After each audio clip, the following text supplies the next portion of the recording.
Вітаю, колеги. 160. Good afternoon, dear colleagues. This is 162nd day of the war against Ukraine, and we start the series of briefing in Medіацентру Ukraine. Today we are going to speak about the erection of inclusive primary school in Lviv at the big 3D printer. And I would like to give the floor to the first deputy mayor of Lviv, Andriy Moskalenko. Could you please tell us what does this initiative mean for Lviv? Dear ladies and gentlemen, today we would like to present the work of our recent months together with our team, together with the foundation TEAM4UA, which is an important project, which will be the pilot project in our country if we are talking about this type of partnership. And we understand that since the 24th of February, lots of Ukrainians had to leave Ukraine and had to actually come to different Ukrainian cities. There were about 2 million of Ukrainians who stayed in Lviv for more than 2 months and a half. And that means that we have additional need for not only additional places to stay in, but also for schools and kindergartens. And owing to the foundation we are talking about, we shall have a chance since next week to start very quick and unique construction of primary school in Lviv. The school which will be built together with which will work in partnership with the school for senior kids, and we do hope that next academic year we shall have one more school in Lviv. That's everything from me, and now I would like to give the floor to our colleagues who help us a lot in this project. Now I would like to give the floor Jean-Christophe Bonis, who is the founder and chief of the charity TEAM4UA. The question to you is how your organization will participate in this initiative and why you have decided to start this initiative. French, and as a good French people, we love to cook and we love recipes. I will try today to show you some recipes about how to help on our way, your amazing country, and how to do what we try to do, humanitarian help.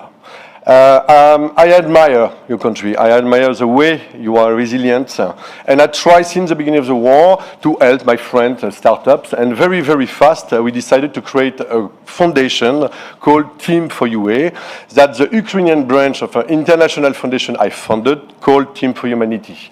Our goal is to link humanitarian aid, emergency urgencies, and to help at the same time people in needs using technology. We are a bunch of entrepreneurs for all around the world, and we are trying to link technology with immediate answer.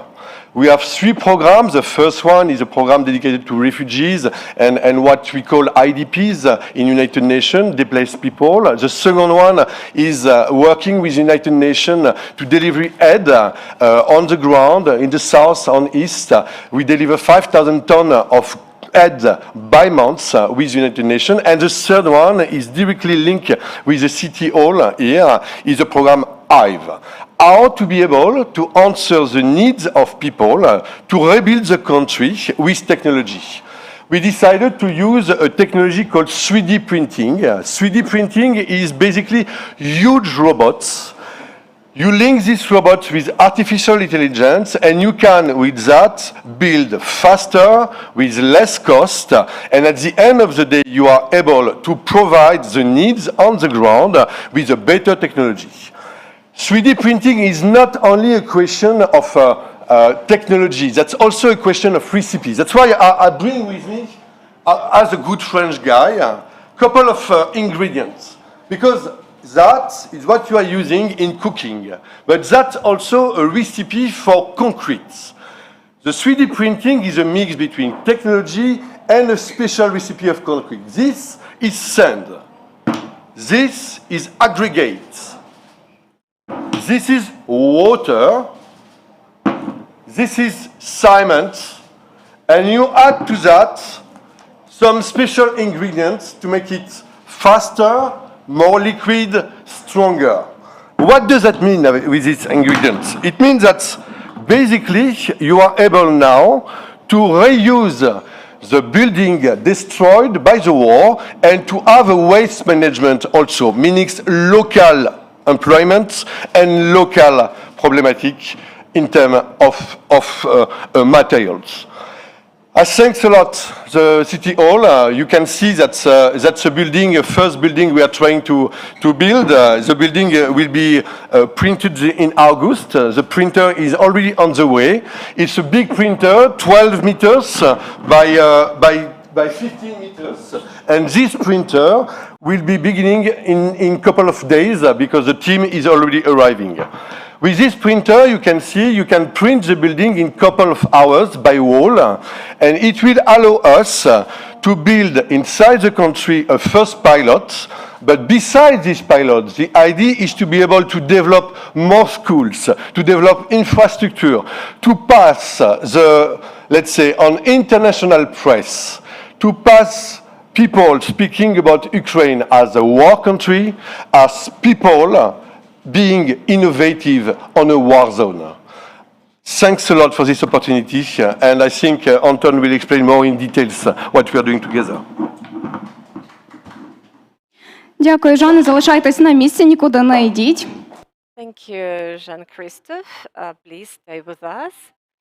And now I would like to give the floor to Anton Kolomieitsev, Chief Architect of Lviv. And the question to you, Anton, what is unique about this project? Has something like that happened in Ukraine before?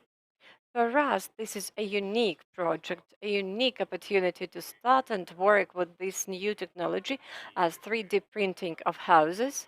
And I'm not sure that all over the world there are lots of schools done like that.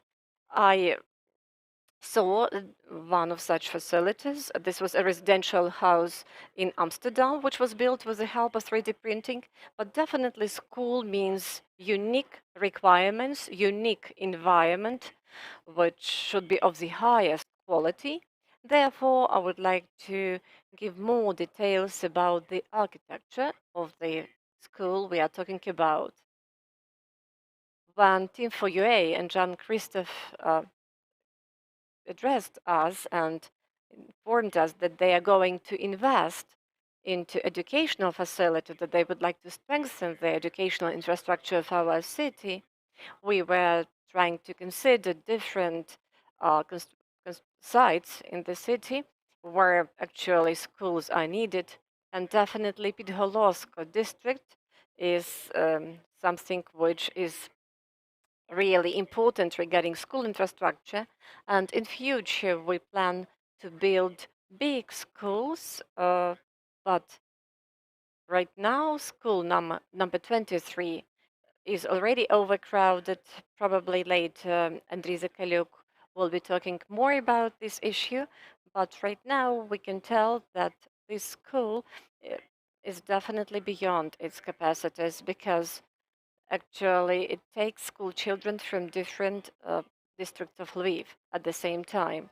And if we are talking about primary school, this is a unique opportunity for us to build a separate building for them, comfortable building for the first or graders, because these are kids who just leave the kindergarten, and definitely they will grow. But the primary school is something that probably where the children should spend more time, where the children should spend more time in the open air.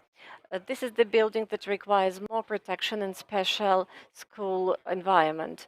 And therefore, this will be the first facility regarding these potential aspects. So this will be a separate building at the territory of school number 23. There is the old garden.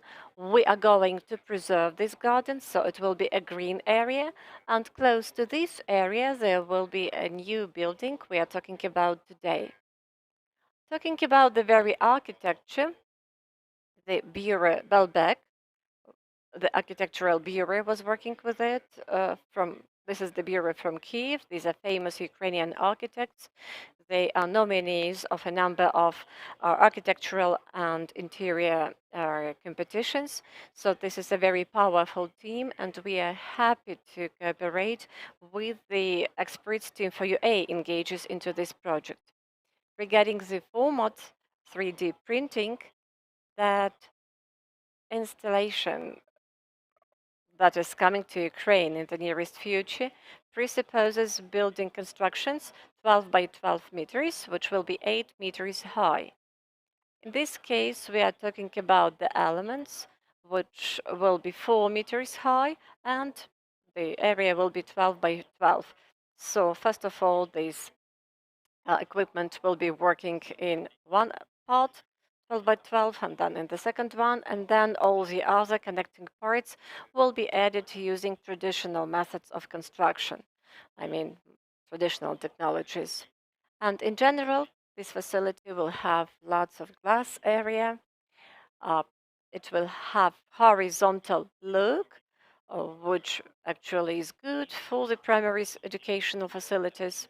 And actually, we shall have a number of premises, including classrooms, big hall where children will be able to communicate, and teacher's room, the WCs, which are necessary for such facilities. Definitely, it is understandable that in all the facilities we build, I mean, social facilities we build right now, we are trying to think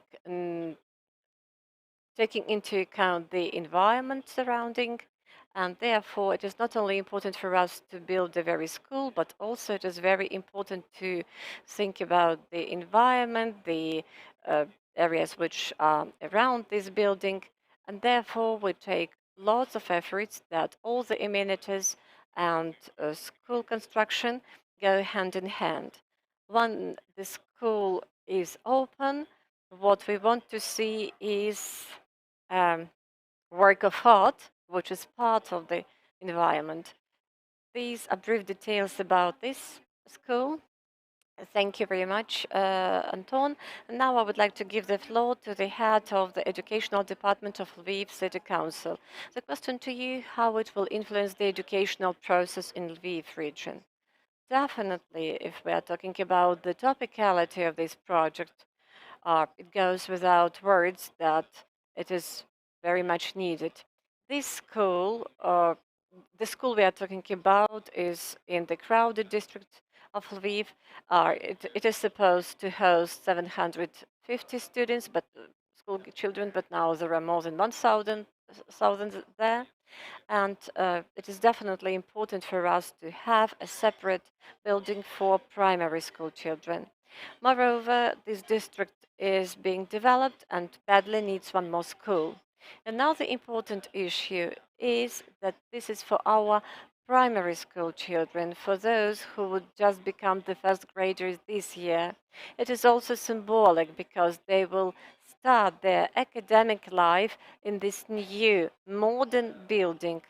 Modern not only from the view, the way it looks, but also from the viewpoint of environment, because it will be in a very nice green area of Lviv, and all participants of the project try to take into account all the aspects, how the sport ground will look like, how the playground will look like, to develop our complex development of our kids. And on behalf of our educational community, we are very grateful to our friends who assist us with this aspect, who are going to invest into it. It is really symbolic that before that time, every school of Lviv actually has 3D printer that children were able to use, but now not only the kids, but every resident of Lviv will be able to see how 3D printing is used to build this school. Mr. Andrii, Mr. Anton, we still ask you to come here, and we still have some more questions. And please, dear journalists, give your questions if you have any. Please raise your hands. Now the question is, how much time is needed to build such school, and when it will be ready to put into operation? that was built in Africa, and they were building a school, a normal one-room school, in 18 hours. This school is planned to be taken 1 month for all the process of 3D printing because it's complicated, it's a new land, and we are planning to finish this school by end of the year. And the 3D printing by itself, the technology is very interesting because we were able to build a 3-floor building in Germany, 400, 500 square meters in 3 weeks, 1 week by floor. So you see the potential of this technology is huge in your country. Дякую. З питання безпеки та якості. Як The question is about quality and safety. How this school will be different from traditional schools regarding the quality issue and safety issue. From the point of view of safety or protection, it is as safe as all the other schools. For example, the very fact that the walls are made from concrete, from cement. So in case there are some missile strikes or shelling at some distance, so the premises, the classrooms will be even more safe because these are very strong, very monolith walls from all the sides, and it meets all the standards now we write for the residential houses, and there should be a safe area in every residential flat, and here we have these corners which are absolutely safe. Definitely there will be also a shelter, and it will be definitely designed how children should go to this shelter, the way it is done right now in all other schools in Lviv. Dear colleagues, if you have any questions, please raise your hands. Here we have a question. Please wait for the mic and please introduce yourself. Good afternoon, my name is Andrii. Could you please tell us how many school children will the school be able to welcome? How many children will be able to study there? We plan that the school will be able to host 100-120 school children, because practically we are talking about 4 classes, 4 groups, and it will cover actually the necessity of school number 23 regarding the primary school needs. Thank you. So now we expect 1 school to be built. Do you plan to increase this number? Yes, of course. That's a pilot. So the goal is to show the world we are able to do it. And after, the country is in need of a lot of schools, public schools, but also private schools. And the goal is to help to build more schools. My foundation is here for the technology and to bring you also international support, special team for that. But we can partner, and we are more than open to partner to build more schools inside the country whenever it's needed. Дякую. Тож нагадаю, з нами були Thank you. This was Andriy Moskalenko, first deputy mayor of Lviv, Jean-Christophe Bonis, founder and head of TEAM4UA Charity, Anton Kolomieitsev, the chief architect of Lviv, and Andrii Zakaliuk, head of the Department of Education in Lviv City Council. Thank you for presenting this project, and we are going to meet here at 2 o'clock, and we shall have a discussion about moral and ethical aspects of journalism